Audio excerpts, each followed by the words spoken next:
Bonsoir. Je me définis comme un ingénieur social. Je suis sociologue de formation, mais mon métier, c'est de tisser des liens entre les personnes, de renforcer la confiance entre elles, de leur donner envie de se montrer empathiques les unes envers les autres et d'échapper à la violence. Et à mes yeux, c'est ça l'ingénierie sociale.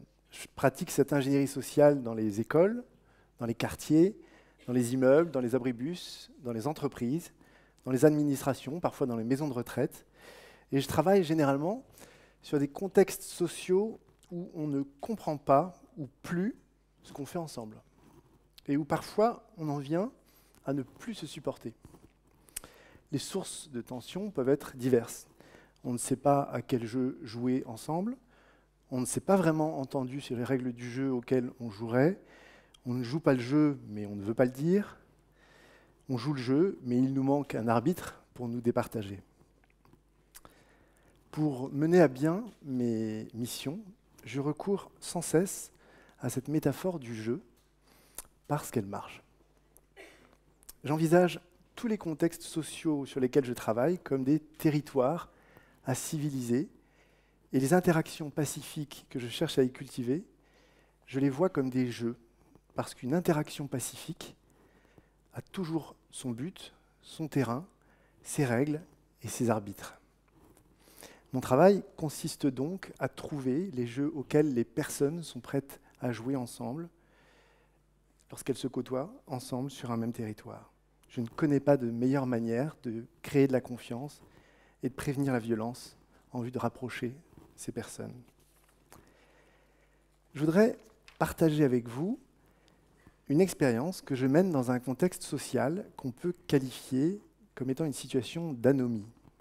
L'anomie, en sociologie, c'est, je cite, l'état d'un corps social qui n'est plus régi par des normes ou par des règles, mais où chaque individu décide pour lui-même des règles auxquelles il va se plier.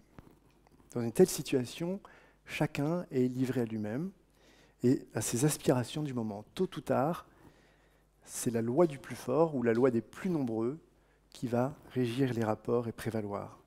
C'est donc une zone de non-droit dans les situations d'anomie qui va s'installer, une zone de non-droit dans laquelle il n'y a plus de règles.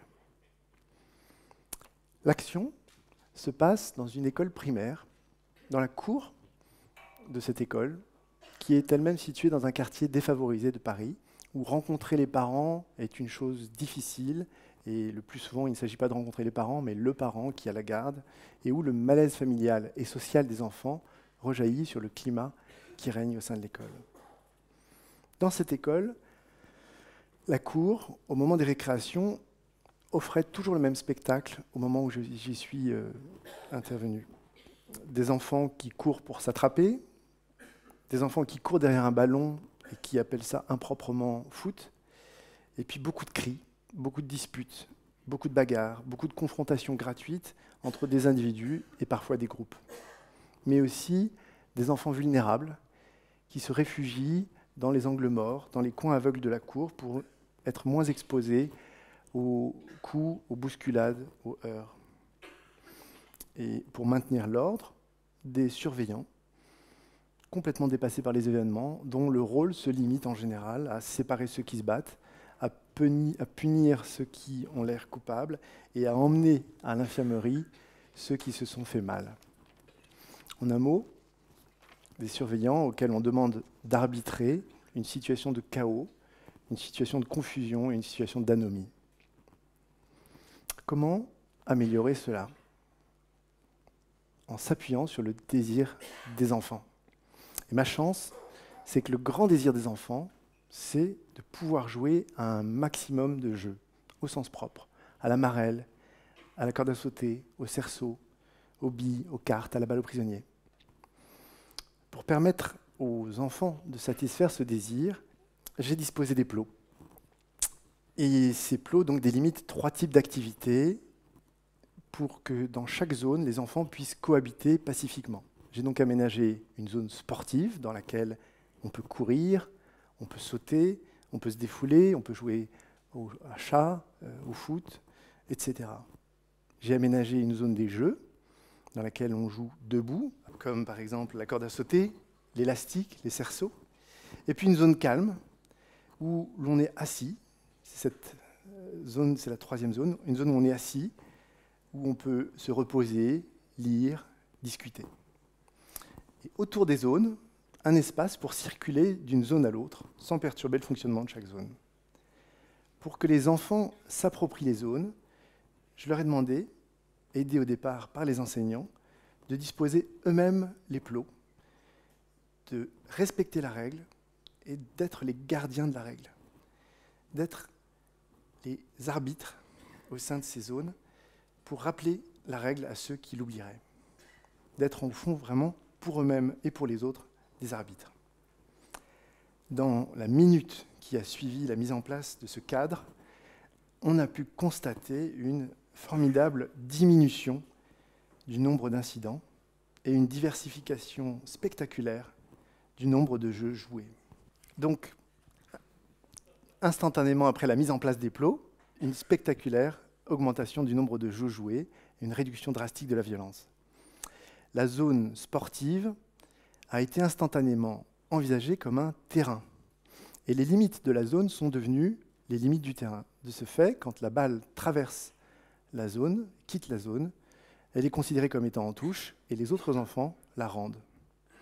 Dans la zone de jeu, dès sa mise en place, il s'est observé une extraordinaire envie de partage.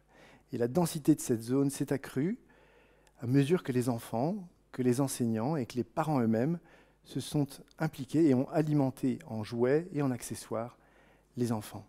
La densité de cette zone de jeu a atteint de telles proportions qu'il a fallu à plusieurs reprises l'étendre et l'élargir. Enfin, la zone calme a été la zone des bonnes surprises. Des enfants réputés pourtant turbulents, des enfants qu'on n'y attendait vraiment pas, y ont pris leurs habitudes. Une enseignante a emmené un caddie qu'elle a trouvé, et ce qui a permis de stocker des livres et des dominos et des cartes. Et puis dans les trois zones, des pratiques vraiment coopératives ont pu être observées. Des élèves de CM2 lisent des histoires aux élèves de CP, des enfants s'apprennent des combinaisons d'élastiques ou de cordes à sauter, des enfants s'initient mutuellement aux jeux de cartes qu'ils connaissent. Le constat, c'est qu'une fois que le cadre est posé, une fois que le cadre est clair, les enfants tendent à le respecter. Et la fonction arbitrale a été distribuée aux enfants, et ils l'assument avec sérieux. Et dans le temps, cet état des choses a été durable, a été pérenne. Jusqu'à ce qu'une alarme incendie se déclenche sans prévenir et sans raison, et mette un petit peu le feu aux poudres. Il a fallu faire descendre précipitamment tous les enfants, et dans cette circonstance exceptionnelle, les plots n'ont pas été disposés, les zones n'ont pas été mises en place. En à peine quelques minutes, une dizaine d'incidents, certains un petit peu sérieux, se sont produits, attisés par l'excitation de l'imprévu, donnant lieu à un brutal retour des bousculades, des chutes, des disputes. Le chaos est revenu.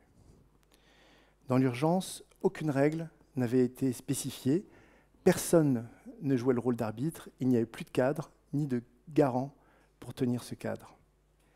En quelques minutes, en somme, les enfants et les professeurs se sont vus rappeler que c'est le cadre qui nous permet d'interagir ensemble, pacifiquement, que c'est l'arbitre, le garant du cadre, qui fait de nous des êtres civilisés. Et de fait, une fois l'alerte incendie passée, les plombs ont été remis et tout est rentré dans l'ordre. Quels enseignements peut-on tirer de cette expérience ? À mon sens, le premier enseignement, c'est que le jeu, qu'il soit sportif ou non, est un incomparable catalyseur de liens, un incomparable facteur de non-violence, mais à certaines conditions seulement. Il faut qu'on définisse une règle partagée, puisqu'il n'est pas possible de gagner, ni même de jouer, si l'on n'a pas une règle qui définit le jeu. Il faut qu'il y ait quelqu'un pour jouer l'arbitre, que ce soit de manière centralisée, à travers un seul arbitre, ou de manière distribuée, si tout le monde s'occupe de faire respecter la règle. Et puis, il faut que tous les joueurs reconnaissent à l'arbitre son autorité, une autorité, et comprennent le besoin qu'ils ont de lui.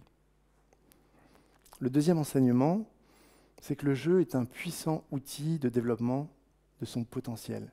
Plus on a de terrains de jeu, plus on va pouvoir enrichir l'expression de soi. Plus on a de joueurs avec lesquels jouer, plus on va pouvoir tisser de liens. Et plus l'espace de jeu dans lequel on évolue est régulé, plus l'autorité de l'arbitre s'y exerce, plus on va pouvoir exprimer librement de facettes de sa personnalité. Ses pulsions guerrières, son envie de dominer, son goût de la compétition, mais aussi ses capacités de coopération, son leadership et sa solidarité. Le troisième enseignement qu'on peut tirer de cette expérience, c'est à mon sens que l'état de guerre n'est jamais très loin. Et il faut être bien imprudent pour imaginer qu'on peut se passer d'un cadre et d'un arbitre pour faire respecter les règles du jeu. Au fond, le jeu contient en lui-même un paradoxe.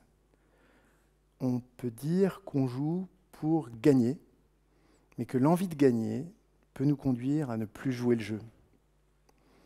Heureusement, il y a l'arbitre. C'est lui qui protège le cadre, qui permet que le jeu se maintienne. Et ce faisant, c'est lui qui protège le lien. Je vous remercie.